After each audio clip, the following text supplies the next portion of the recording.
Assalamualaikum warahmatullahi wabarakatuh. Kami akan memaparkan materi yang berjudul Munasabah dalam Al-Quran oleh Haryani dan Najmatun Jihadiyah untuk memenuhi tugas mata kuliah Ulumul Quran. Dosen pengampu Ustazah Miftahul Janah, SHI, MPI. Yuk, kita mulai. Pengertian munasabah. Secara etimologis al-munasabah berasal dari masdar an-nasabu berarti al-qorobah. Secara terminologis yang dimaksud dengan munasabah adalah mencari kedekatan, hubungan, kaitan, antara satu ayat atau kelompok ayat dengan ayat atau kelompok ayat yang berdekatan, baik dengan yang sebelumnya maupun yang sesudahnya. Sejarah dan perkembangan ilmu munasabah. Sejarah menunjukkan bahwa kitab Al-Quran diturunkan selama kurang lebih 22 tahun lebih beberapa bulan.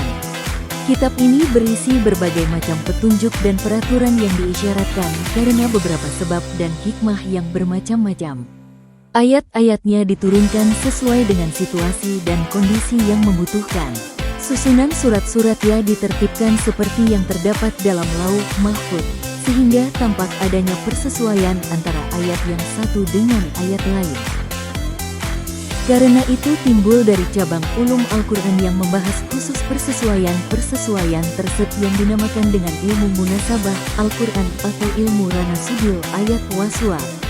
Orang pertama yang menulis ilmu munasabah adalah Abu Bakar An-Nausaburi. Sebagaimana dikatakan Syekh Abu Hasan, ia berkata, orang pertama yang memunculkan ilmu munasabah di Baghdad adalah Syekh Abu Bakar An-Naisabur dan aku tidak melihat dari selainnya. Kemudian setelah An-Naisabur disusul Abu Bakar Ibn Ziyad yang mengarang kitab Al-Burhan fi Munasabati Suwaril Quran. Kemudian disusul oleh Al-Bikio yang menulis kitab Nismudurar fi Tanasubi Ayat Wasuwar, dan Al-Suyuti yang menulis kitab Asror Al-Tanzil wa Tanasubid Durar fi Tanasubi Ayat Wasuwar, serta M. Sodik Al-Giman yang mengarang Jauharul Bayan fi Tanasubi Suwaril Quran. Permasalahan munasabah. Seringkali seorang mufasir mengkolerasikan suatu ayat padahal ayat tersebut tidak berhak untuk dikolerasikan sehingga terkesan memaksakan ayat tersebut. Hal ini tampaknya wajar karena pengetahuan tentang hal ini sangat rumit dan membutuhkan kecermatan dan kejelian para mufasir. Sebab-sebab munasabah. Pertama, pemadanan. Sesungguhnya menyambungkan sesuatu yang sepadan dengan padanannya adalah kegemaran orang-orang yang berakal. Contohnya adalah firman Allah, Kama ahrojaka robuka min baitika bil haqi, yang artinya, sebagaimana Tuhanmu menyuruhmu pergi dari rumahmu dengan kebenaran. Quran Surah Al-Anfal ayat 5. Ayat ini disebutkan setelah wa ulaika humul mukminuna haqqan. Artinya, itulah orang-orang yang beriman dengan sebenar-benarnya. Quran Surah Al-Anfal ayat 4. Maksudnya, bahwa ketidaksukaan mereka terhadap pembagian harta rampasan adalah seperti ketidaksukaan mereka ketika keluar untuk berperang. Padahal keluarnya mereka mengakibatkan mereka mendapatkan kebaikan, pertolongan, harta rampasan, serta kemuliaan Islam. Demikian juga yang dilakukan oleh Rasulullah pada pembagian rampasan itu, maka hendaklah mereka tunduk kepada perintah dan meninggalkan hawa nafsu mereka. Kedua, penyebutan lawan kata. Misalnya firman Allah di dalam surat Al-Baqarah, Innal lazina kafaru sawa'un alaihim a anzataum amlan tunzirhum la yu'minun. Artinya sesungguhnya orang-orang kafir, sama saja bagi mereka, kamu beri peringatan atau tidak kamu beri peringatan, mereka tidak akan beriman. Quran Surah Al-Baqarah ayat 6. Sesungguhnya permulaan surat ini berbicara tentang Al-Quran yang merupakan hidayah untuk kaum yang beriman. Maka ketika Al-Quran telah menyebutkan secara sempurna sifat-sifat orang-orang yang beriman, ia menyambungnya dengan penyebutan orang-orang yang kafir, sehingga antara keduanya ada titik temu yang bersifat abstrak, yaitu lawan kata dari sisi ini. Hikmahnya adalah untuk menimbulkan kecintaan dan keteguhan untuk tetap menjadi yang pertama, seperti yang dikatakan dalam perumpamaan, dengan antonimnya semua hal itu menjadi jelas. Ketiga, penyebutan secara beruntun, istitra. Seperti firman Allah SWT, Ya Bani Adam qad anzalna alaikum liba'asay yuwari saw'ataatikum walisya waliba'asut taqwa khair. Artinya, hai anak Adam, sesungguhnya kami telah menurunkan kepadamu pakaian untuk menutupi auratmu dan pakaian indah untuk perhiasan. Dan pakaian takwa itulah yang paling baik. Quran Surah Al-A'raf ayat 26. Az-Zamakhsyari berkata, ayat ini menggunakan metode istitra. Allah menyebutkan penampakan aurat dan penutupannya dengan daun-daun untuk menampakkan karunia tentang penciptaan pakaian. Dan karena ketelanjangan dan terbukanya aurat itu merupakan aib yang sangat tercela. Selain itu juga untuk memberikan pengertian bahwa menutup aurat merupakan pintu takwa yang sangat mulia. Bentuk-bentuk munasabah 1. Zahir al-irtibat. Ada kalanya hubungan antara satu kalimat dengan kalimat berikutnya atau satu ayat dengan ayat berikutnya tampak nyata. Ada kalanya kalimat atau ayat yang kedua bisa berupa takkid, penegasan, tafsir, penjelasan, itirat, bantahan, atau tasydid, penekanan, terhadap kalimat atau ayat yang pertama. Satu bagian ayat tergantung dengan bagian sebelumnya, tidak bisa dipisahkan. Satu ayat tergantung dengan ayat sesudahnya, juga tidak bisa dipisahkan.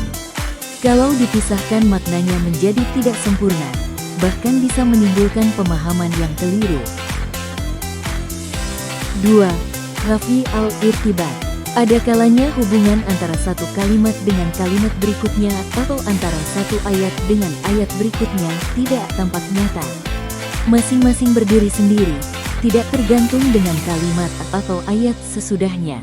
Kesempurnaan makna kalimat pertama atau ayat pertama tidak tergantung dengan kalimat atau ayat berikutnya. Kalau dipisahkan maknanya tetap sempurna. Irtibat jenis ini hanya dapat diketahui setelah dikaji dan didalami dengan baik. Macam-macam munasabah. 1. Munasabah antara satu kalimat dengan kalimat sebelumnya dalam satu ayat. 2. Munasabah antara satu ayat dengan ayat sesudahnya. 3. Munasabah antara kelompok ayat dengan kelompok ayat sebelumnya. 4. Munasabah antara awal surat dengan akhir surat sebelumnya. 5. Munasabah antara satu surat dengan surat lainnya. Penjelasan yang pertama, munasabah antara satu kalimat dengan kalimat sebelumnya dalam satu ayat.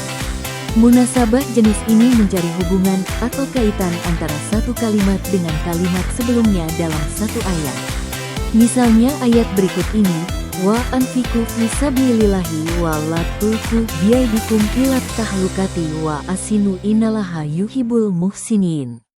Artinya, dan belanjakanlah harta bendamu di jalan Allah, dan janganlah kamu menjatuhkan dirimu sendiri ke dalam kebinasaan, dan berbuat baiklah, karena sesungguhnya Allah menyukai orang-orang yang berbuat baik.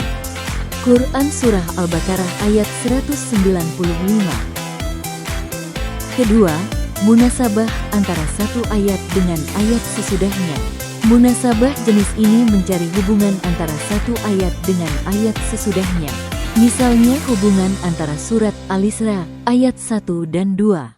Allah SWT berfirman, Subhanallazi asru bi'abdihi lailam minal masjidil harumi ilal masjidil aqsal lazi barokna haulau linuriyau min ayatina innahu huwas samiul basir. Artinya, Maha Suci Allah yang telah memperjalankan hambanya pada suatu malam dari Al-Masjidil Haram ke Al-Masjidil Aqsa yang telah kami berkahi sekelilingnya agar kami perlihatkan kepadanya sebagian dari tanda-tanda kebesaran kami. Sesungguhnya Dia adalah Maha mendengar lagi Maha mengetahui. Quran Surah Al-Isra ayat 1. Wa ataina Musa al-kitaba wa ja'alnahu hudal li bani Israila ala tattakhizu min duni wakila. Artinya, dan kami berikan kepada Musa kitab Taurat, dan kami jadikan kitab Taurat itu petunjuk bagi Bani Israel dengan firman, janganlah kamu mengambil penolong selain aku. Quran Surah Al-Isra ayat 2. Ketiga, munasabah antara kelompok ayat dengan kelompok ayat sebelumnya. Munasabah jenis ini mencari hubungan antara satu kelompok ayat dengan kelompok ayat berikutnya.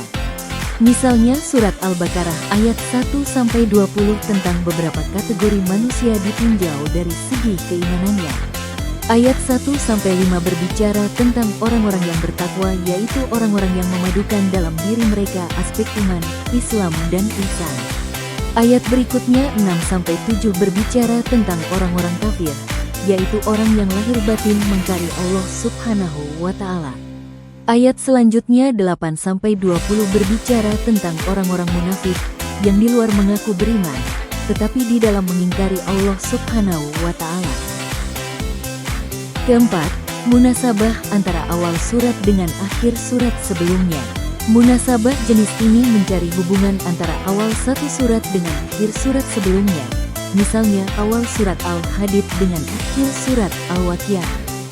Allah SWT berfirman, Sabahalillahi ma'afis samawati wal ardi wa huwal azizul hakim. Artinya semua yang berada di langit dan yang berada di bumi bertasbih kepada Allah, menyatakan kebesaran Allah. Dan dialah yang maha perkasa lagi maha bijaksana. Quran Surah Al-Hadid ayat 1. Fasabih bismi robikal, Atsin. Artinya maka bertasbihlah dengan menyebut nama Rabbmu yang maha besar. Quran Surah Al-Waqiah ayat 96. Kelima, munasabah antara satu surat dengan surat lainnya. Munasabah jenis ini mencari hubungan antara nama satu surat dengan nama satu surat sebelum dan sesudahnya, hubungan antara kandungan satu surat dengan surat berikutnya, hubungan antar akhir surat dengan awal surat berikutnya. Salah satu contohnya adalah munasabah antara surah Al-Baqarah dengan surah Ali Imran. Dengan doktrin tauhid, seseorang dilarang menuhankan apa dan siapapun selain Allah Subhanahu wa Ta'ala, termasuk menuhankan Al-Baqarah sebagaimana yang dilakukan oleh Bani Israel di bawah inisiatif As-Samiri. Guna melakukan pembinaan dan mempertahankan tauhid secara konsekuen diperlukan pembinaan dalam keluarga. Dan salah satu keluarga yang menjadi teladan adalah keluarga Imran, Ali Imran. Kesimpulan, munasabah adalah ilmu yang menerangkan hubungan antara ayat dengan ayat atau surat dengan surat yang lain. Apakah hubungan itu berupa ikatan antara am dan khosnya, atau antara abstrak dan konkret, antara sebab akibat, atau antara ilat dan mu'lulnya, atau antara rasional dengan irasionalnya, atau bahkan antara dua hal yang kontradiksi sekalipun. Mengetahui ilmu tentang munasabah dalam Al-Quran adalah sangat penting, karena memahami Al-Quran dengan disertai pengetahuan tentang munasabah akan diketahui mutu dan kebalagohan Al-Quran.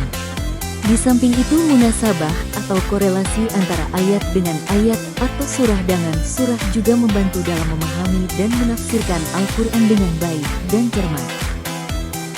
Akhirnya sampailah kita di penghujung materi. Sekian dan terima kasih, serta jangan lupa untuk kembali. Wassalamualaikum warahmatullahi wabarakatuh.